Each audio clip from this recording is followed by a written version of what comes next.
C'est un peu la première fois que je vois ça. Je vois quelque chose. Vlog horloger épisode 3, c'est parti. Alors aujourd'hui c'est un épisode spécial quartier. La journée elle a commencé à la boutique rue François 1er. L'accueil exceptionnel comme d'habitude. Petit café en attendant ma conseillère. Et là regardez, Cartier Santos, petit modèle or jaune.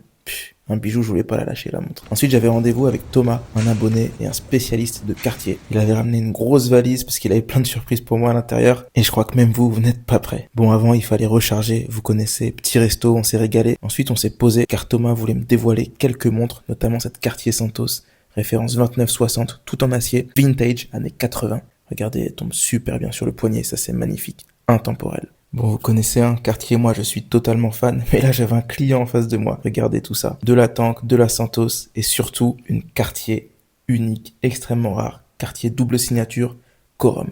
Ouais, non là j'étais clairement pas prêt. Montre en or jaune, années 60, signé Cartier, mais aussi signé Corum. Vous voyez le logo de la marque à 12h. J'ai fait une vidéo sur Corum que j'ai postée il y a quelques jours. Allez checker ça. Bon.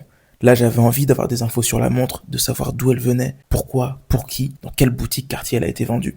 Donc j'ai proposé à Thomas qu'on retourne chez Cartier, mais cette fois-ci à la boutique située rue de la Paix, la boutique historique de Cartier, pour partir à la recherche d'informations sur la montre. On a été reçu par Ryan, gros big up à lui s'il écoute cette vidéo. On a été reçu comme des rois et je vous laisse écouter ce qu'on a trouvé. C'est un peu la première fois que je vois ça.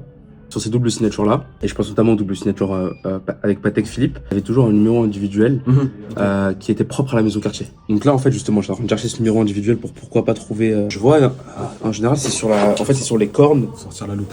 Ah oui, d'accord, on l'a pas regardé. Alors, je vois quelque chose. Regardez, je vais le prendre en photo, peut-être qu'on le verra mieux. Là, vous voyez, regardez sur cette entrecorne-là. Après, faut accepter aussi le flou. On voit qu'il y a marqué. C'est aussi ça qui est. Franchement, c'est tout aussi kiffant. Regardez ici.